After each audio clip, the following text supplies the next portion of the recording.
Hey guys, thanks for obviously stopping by watching the video. Just remember, if you like it, just leave a like. Um, and if you do find yourself coming back here on the regular, then please subscribe. It may not help you a lot, but it does help me a lot. So thank you, and let's get on with the video. Bonjour mes amis, je suis le Léger Canadien, and welcome to the week in review for week 6.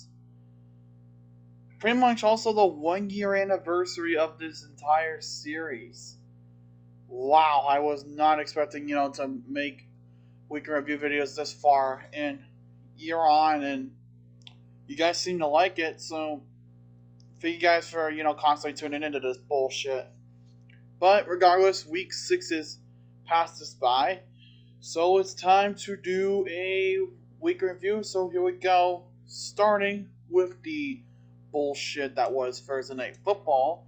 We got the Commanders taking on the Chicago Bears in what was basically a snooze fest because both teams suck. Seriously, the Washington Commanders are not good, the Chicago Bears are not that good. This is pretty much Tank Bowl, but not exactly Tank Bowl season just yet. About coming about 2 weeks. But going into the stats now. For the Commanders, Carson Wentz went 12 for 22, 99 yards, and that was all. Brian Robinson getting his first NFL start. I don't know, he's had a rough start to his career thus far. I talked about it a little bit in previous videos, so go check those out. He had 17 carries for 60 yards and his first NFL touchdown. That is freaking awesome to see. Congratulations and welcome to the NFL. For receiving, Terry McLaurin led with 3 receptions for 41 yards. For the Bears, Justin Fields went 14 for 27, 190 yards, a touchdown, and an interception. Fields also led the team in rushing with 12 carries for 88 yards. And the receiving corps was led by Dante Pettis for 4 receptions, 84 yards, and a touchdown. This game didn't matter for fucking Chicago because Washington won by a score of 12-7. Everybody laughs at everybody in this game because this game sucked. But speaking of games that suck, this next game was the opposite of that. Between the 49ers and the Falcons, in what was actually, in all intents and purposes, a very decent game. Both teams did very well. Falcons did well, the 49ers did well, Jimmy Garoppolo did well, Marcus Mariota also did pretty decently well. Not better than Garoppolo, but he did decent, For those 49ers, Jimmy Garoppolo went 29 for 41, 296 yards, 2 touchdowns, and 2 interceptions. Jeff Wilson led the Niners on the rushing ground, 7 carries for 25 yards on the day. For receiving, George Kittle caught the ball 8 times for 84 yards. Ayuk also caught the ball 8 times for 84 yards, but Ayuk has 2 touchdowns. Why he wasn't placed above Ayuk, I have no idea. For the Falcons, Mariota went 13 for 14, missing 1 pass. Well done. 129 yards and 2 touchdowns. Caleb Huntley, new name on the rushing ground, I see, carried the ball 16 times for a total of 59 yards. And Olamide Zaccheaus caught the ball 4 times for 58 yards. And this helped Atlanta greatly because the Falcons won. The Falcons won by a score of 28-14, basically bringing the Falcons to 500 on the season, which you're going to admit that you love to see because, look at the Falcons, they needed it, okay? They needed it. But speaking of things that teams need, we got the Patriots taking on the Cleveland Browns next. In a game that the Patriots needed to win if they wanted to get back to 500. Bailey Zapp needed this win if he wanted to prove himself as actually a viable quarterback in the league. How did he do? Well, let's take a look. Bailey Zappi went 24 for 34, 309 yards and 2 touchdowns, for the rookie quarterback. I am very impressed. I said a couple weeks ago how he wasn't ready, and he just completely gave me the middle finger and is like, hey, fuck you, I'm ready. Don't judge me again, bitch. Pretty much what he said. For the rushing game, Ramondre Stevenson led with 19 carries for 76 yards and 2 touchdowns. And for receiving, Devontae Parker caught the ball 4 times for 64 total yards. For the Brownies, Jacoby Brissett went 21 for 45, 266 passing yards, a touchdown, and 2 interceptions. Nicholas Chubb carried the ball 12 times for 56 yards total. And for receiving, it was led by Donovan Peoples-Jones, catching the ball 4 times for 74 yards. En route to a Patriots victory by a score of 38-15. Zappy looked really good in this game. The Browns just looked like the Browns. Basically a complete mess and a pile of complete and utter shit. Speaking of teams that look like complete and utter piles of shit, we got the New York Jets taking on the Green Bay Packers. You know how I said that teams look like shit? That's exactly what Green Bay looked like today.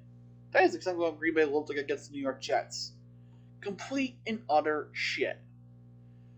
So let's start out with the person that fucked your mom, Zach Wilson, going 10 for 18, 110 yards. That is all. Breece Hall did a bunch of work today for the Jets, carrying the ball 20 times for 116 yards and a touchdown. Hey, you can't argue with numbers, kids. You can't argue with numbers. And for receiving, Corey Davis only caught the ball twice for 52 yards. So for the Packers, the combined effort of Aaron Rodgers and Jordan Love went 28 for 45, 254 passing yards, and a singular touchdown.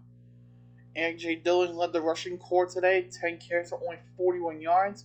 And for receiving, Robert Tonyan caught it 10 times for 90 yards. It didn't matter for the fucking Packers because I'm going to ask you this, Green Bay, okay? I'm going to ask you this. How the fuck do you lose to the New York Jets a week removed from losing to the New York Giants? Do you just have a New York curse on you all of a sudden? Because you're becoming a laughingstock, Green Bay. Aaron Rodgers is really hallucinating on that fucking DMT shit that he's on. Seriously. But moving on, we got the Jacksonville Jaguars taking on the Indianapolis Colts. Everyone thought that the Jacksonville Jaguars were going to be legitimate. The nice start that they had kind of showed it. But recently, they've just been kind of in a downward spiral, and there's really no way back up. Right now, at least. Everyone thought they had this game against Indy in the bag. What really turned out was something that nobody expected. For the Jaguars, Trevor Lawrence went 20 for 22, 165 yards and a touchdown. Travis Etienne led the rushing corps, 10 carries for 86 yards. Receiving, Zay Jones is trying to get his money's worth some way. 5 receptions for 42 total yards. For the Colts, Matt Ryan went 42 for 58. Jesus Christ.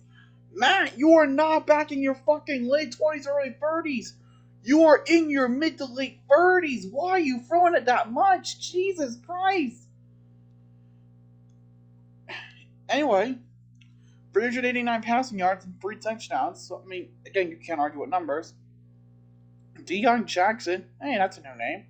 Carrying the ball 12 times for 42 total yards and a touchdown. So, hey, pretty cool. And then Michael Pittman Jr., what a game he fucking had. 13 receptions for 134 yards. No wonder why Indy won this game 34-27. They just looked good. Do they have their groove back finally?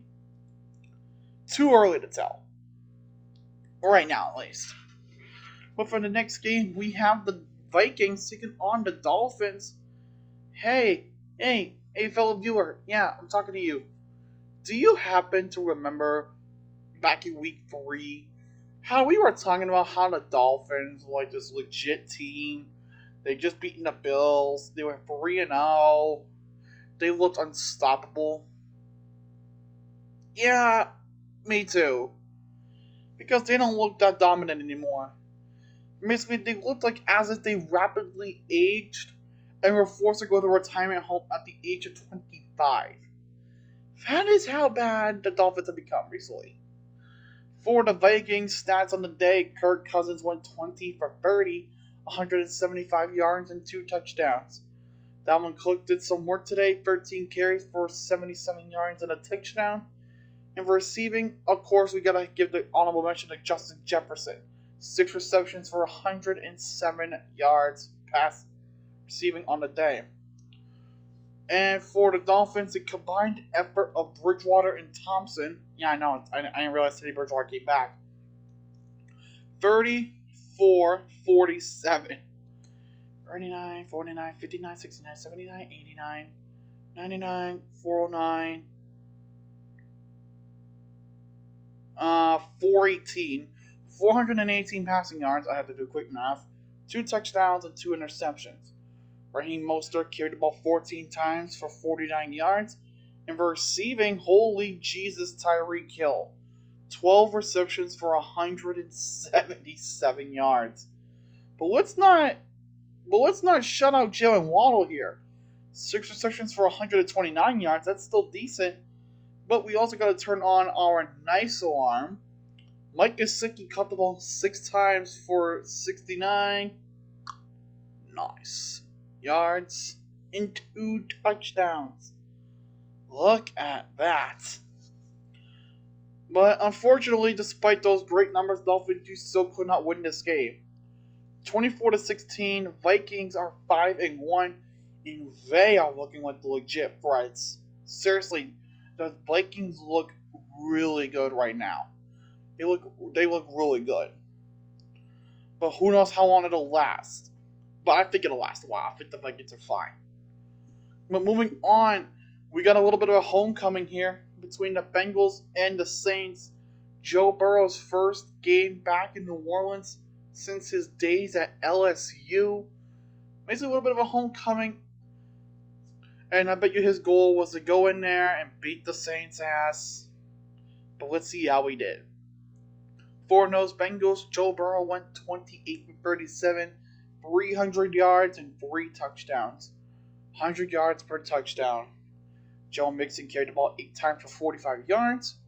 And Jamar Chase caught the ball 7 times for 132 yards and 2 touchdowns. Really giving a golden glow of the once deadly duo in LSU. For the Saints, the combined effort of Andy Dalton and Taysom Hill went 19 for 36. That would be 178 passing yards and a touchdown. Alvin Kamara ran 19 times for 99 yards. And Traquan Smith caught the ball 3 times for 43 yards and a touchdown. Unfortunately, New Orleans could not get it done. They could not ruin the homecoming for Burrow and Chase, as the Bengals walk out of the Caesars Superdome with the win, 30-26. Kitty goes meow. Kitty goes meow. For the next game on the calendar here, we have the Ravens taking on the New York Giants. This is kind of a test for New York to see if they're kind of legit, because, Baltimore was something. They were something until they just kept blowing lead after lead after lead after lead. But it's never here nor there, I guess.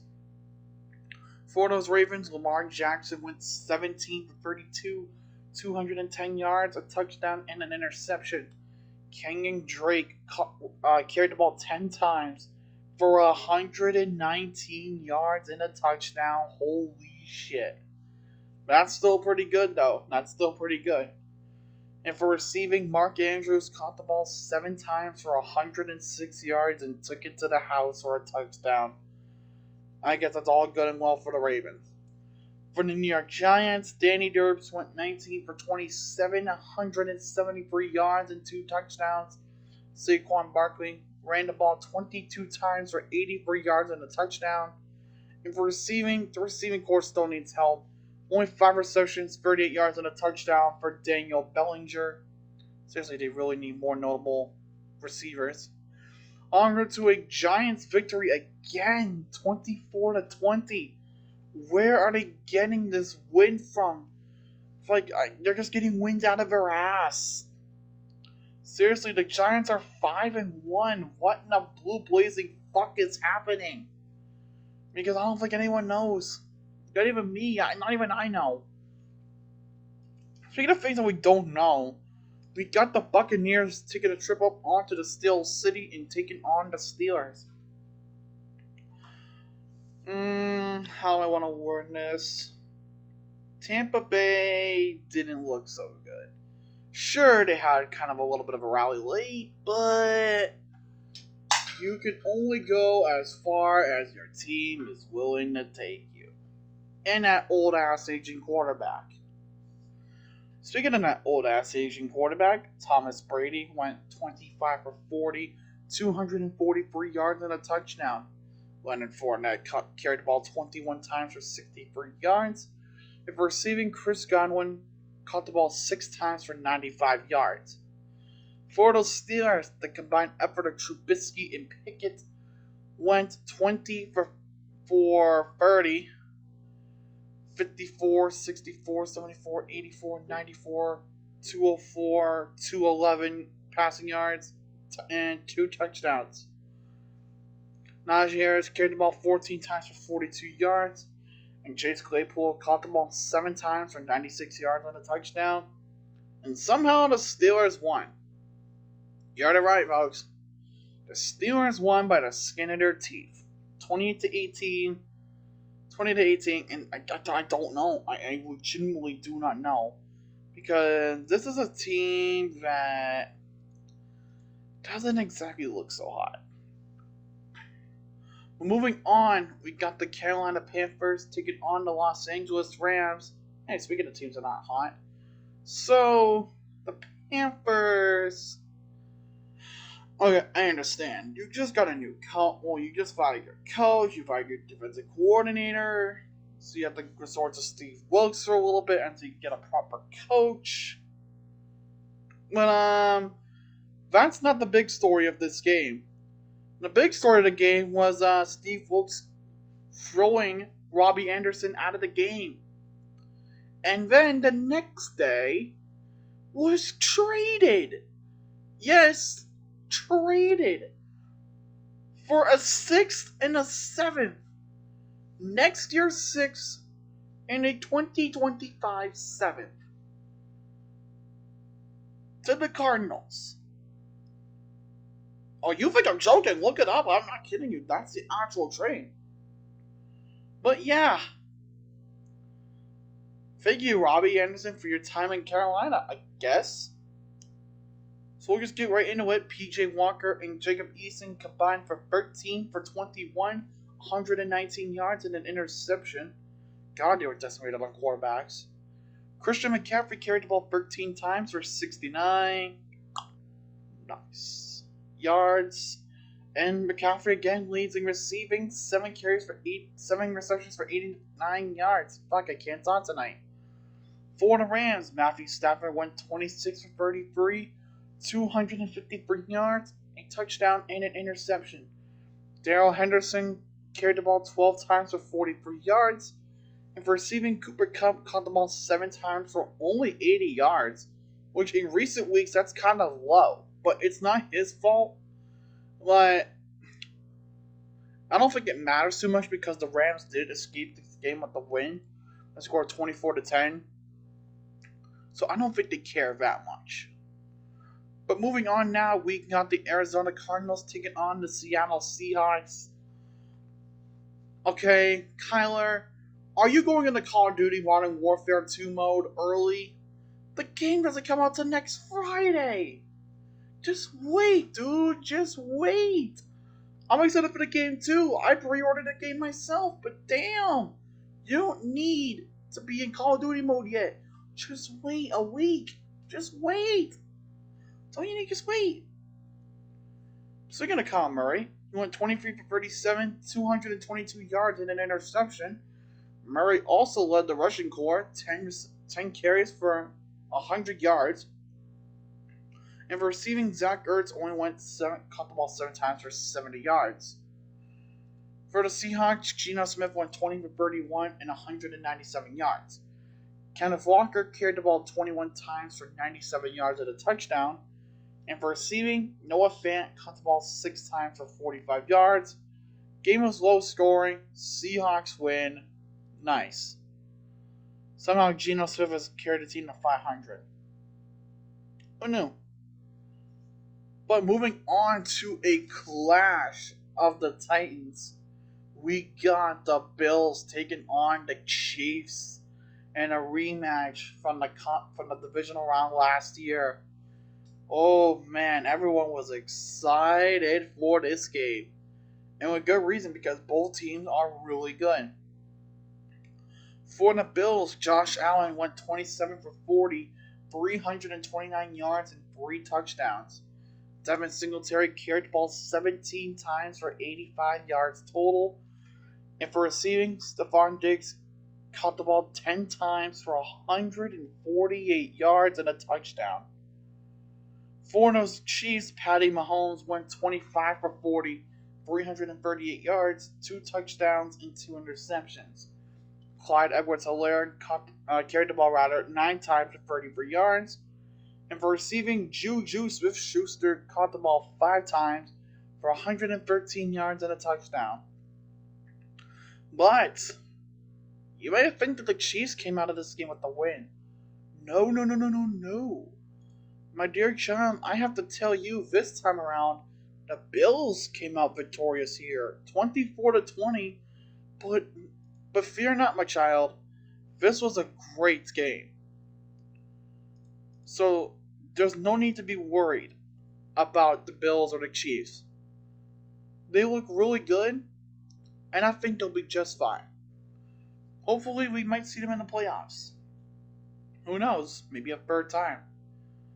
Now to Sunday Night Football, another clash of the Titans between the Cowboys and the undefeated Eagles.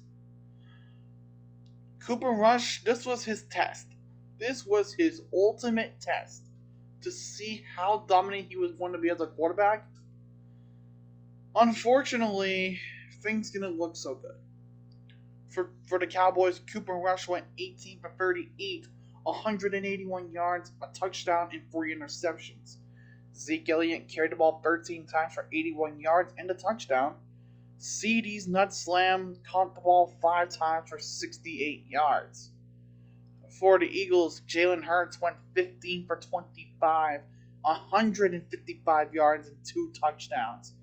Miles Sanders ran with the ball 18 times for 71 yards and a touchdown. And A.J. Brown caught the ball 5 times for 67 yards and a touchdown. Eagles remain undefeated. 26-17. They are still the only undefeated team left. And somehow they look damn good doing it too. But how much longer will that hold up? Who could stop the Eagles? We don't know. And for Monday Night Football, it was the Broncos taking on the Chargers. Oh god, we got another shitfest, don't we?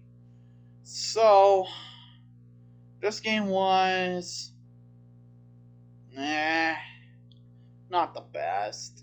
I mean, it wasn't bad, but no, who am I kidding? It was pretty bad. But derby games have been worse.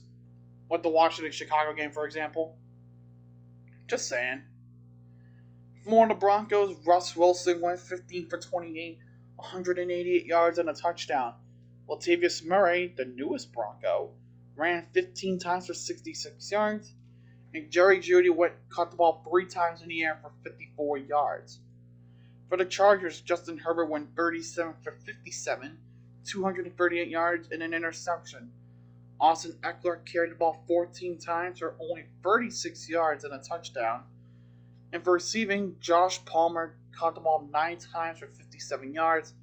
as this game had to go to overtime, but where the Chargers still won 19-16.